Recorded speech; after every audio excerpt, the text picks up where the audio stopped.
हरे कृष्णा। श्रीमद् भागवतम की अध्ययन श्रृंखला में आप सभी का स्वागत है। हमने देखा कल किस प्रकार से नारद मुनि ने अपने पूर्वायुष्य के बारे में बताया और व्यासदेव जी को बताया कि किस प्रकार से भगवान की भक्ति हमारे जीवन में परिवर्तन ला सकती है ना। तो हमें पता है कि ये सब डिस्कशन जो है शौनक आदि मुनि पूछ रहे थे प्रश्न, उसका ये उत्तर था। शौनक आदि मुनि सूत गोस्वामी पूछ रहे थे कि भागवत किसने लिखा, क्यों लिखा। तो उत्तर क्या था?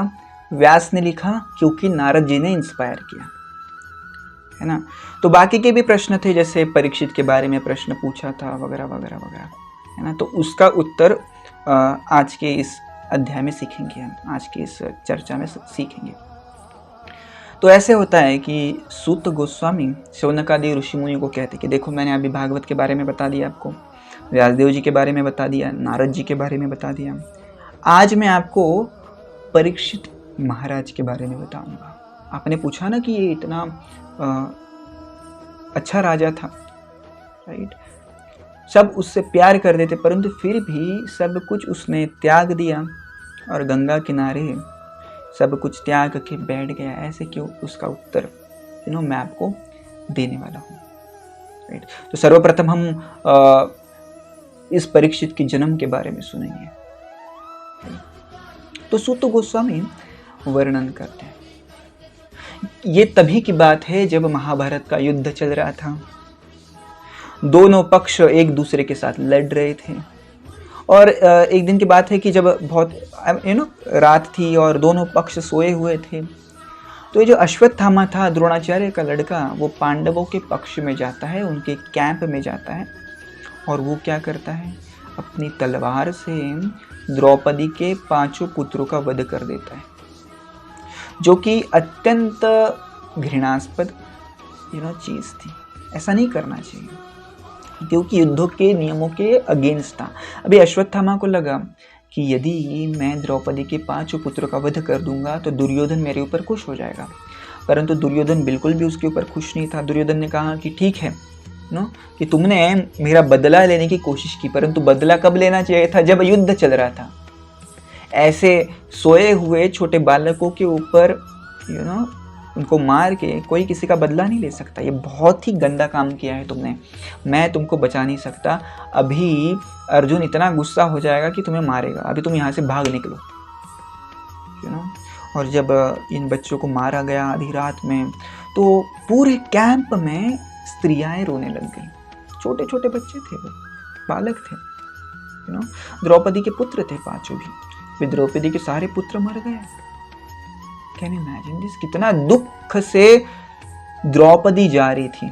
द्रौपदी रोने लग गई, विलाप करने लग गई। वहां पे अर्जुन आए और अर्जुन ने कहा, द्रौपदी डोंट वरी, मैं अश्वत्थामा को यहाँ पे लाऊंगा, उसका सिर काटूंगा, उस सिर के ऊपर तुम खड़ी रहना और तब नहाना, राइट। उसके खून से अपने बाल धोना। इतना घिनौना काम इसने किया है, इसको तो मृत्यु दंड देना पड़ेगा। अर्जुन ने कृष्ण को कहा कि ये कृष्ण, चलो मेरा रथ निकालो। कृष्ण के साथ निकल पड़े अर्जुन, राइट। अश्वत्थामा आगे, कृष्ण और अर्जुन पीछे, अश्वत्थामा आगे, कृष्ण और अर्जुन पीछे, राइट। अर्जुन पीछे से बाणों की वर्षा कर रहा है, अश्वत्थामा भाग रहा है, somehow is trying to avoid those arrows, right. परंतु अभी एक समय ऐसे हो जाता है कि अश्वत्थामा को लगता है कि मैं बच नहीं पाऊंगा, है ना। जब भी कोई प्राणी अत्यंत भयभीत हो जाता है तो उसका सर्वश्रेष्ठ आयुध, वेपन वो निकालता है ना। सांप भी डर जाता है तो डस लेता है, कोई भी हो आप। चींटी डर जाती है तो काट लेती है ना। तो उसी प्रकार से अश्वत्थामा ने क्या किया? उसके पास सर्वश्रेष्ठ वेपन था, आयुध था, शस्त्र था, अस्त्र था, वो था ब्रह्मास्त्र।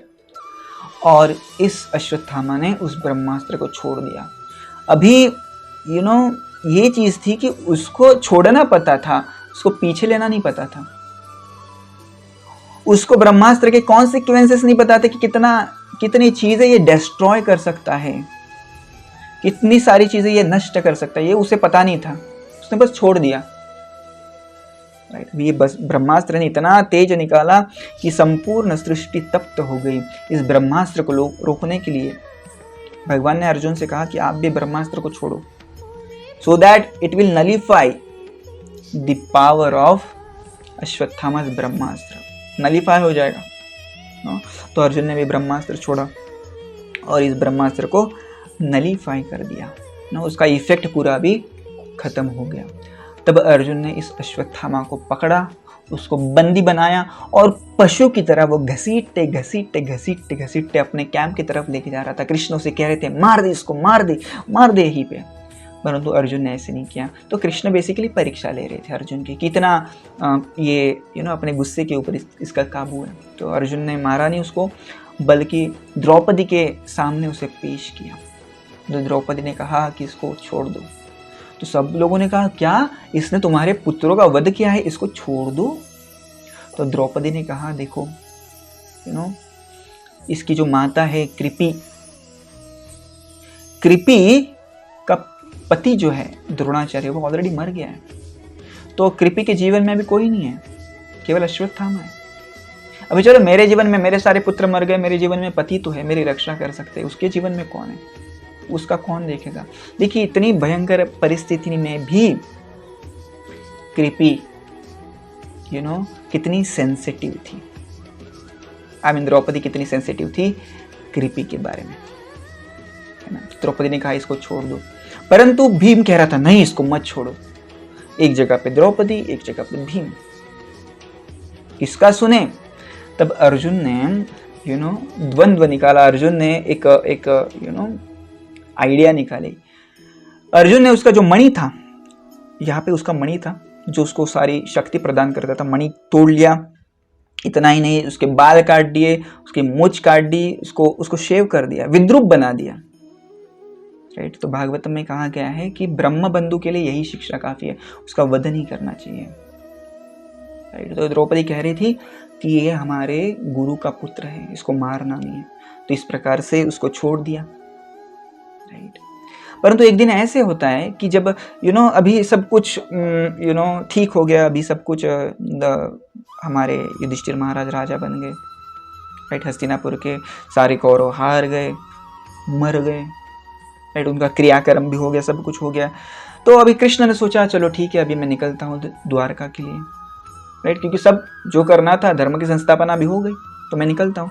तो वो जैसे ही निकल रहे थे, तब क्या होता है, तब उत्तरा जो कि अभिमन्यु की पत्नी थी, अभिमन्यु तो मर गया ना युद्ध में, अभिमन्यु की पत्नी थी जिसका नाम था उत्तरा, वो भागते भागते आई और प्रार्थना करने लग गई। क्या कहती है वो, पाहि पाहि महायोगिन देव देव जगतपते, नान्यम तू अभयम पश्ये यत्र मृत्यु परस्परम। पाहि पाहि महायोगी, हे महायोगी कृष्ण आप मुझे बचाइए, आपके सिवा मुझे इस संकट से कोई नहीं बचा सकता। हे कृष्ण मुझे बचाइए, मैं देख पा रही हूँ एक बाण तीव्र गति से मेरे गर्भ की तरफ आ रहा है, मेरे गर्भ को वो नष्ट कर सकता है, हे कृष्ण मुझे बचाइए। तो कृष्ण ने इस परिस्थिति को जाना, उन्हें समझा कि जो बाण है कोई साधारण बाण नहीं है, ये ब्रह्मास्त्र है। वही मूर्ख अश्वत्थामा ने फिर से छोड़ा है, क्योंकि उसके मन में गुस्सा था और वो अर्जुन का जो आखिरी वंश है उसको भी नष्ट करना चाहता था, और इसलिए उसने ब्रह्मास्त्र को छोड़ा था। अभी ब्रह्मास्त्र को काबू करना किसी की बस की बात नहीं है ना। तो भगवान ने क्या किया, अपने सुदर्शन से इस ब्रह्मास्त्र को नलीफाई किया और उत्तरा के गर्भ का रक्षण किया। राइट। और इस प्रकार से भगवान ने परीक्षित का रक्षण किया। राइट। कल हम देखेंगे कि किस प्रकार से जब इस सारी घटना को कुंती ने देखा तो आश्चर्यचकित हो गई, और वो कहती है कि किस प्रकार से आप हमें हमेशा मदद करते हैं, और वो अलग अलग तरीकों से भगवान की स्तुति करती हैं। और इन स्तुतियों को हम संक्षेप में पढ़ेंगे कल के अध्याय में। Thank you very much. Hare Krishna.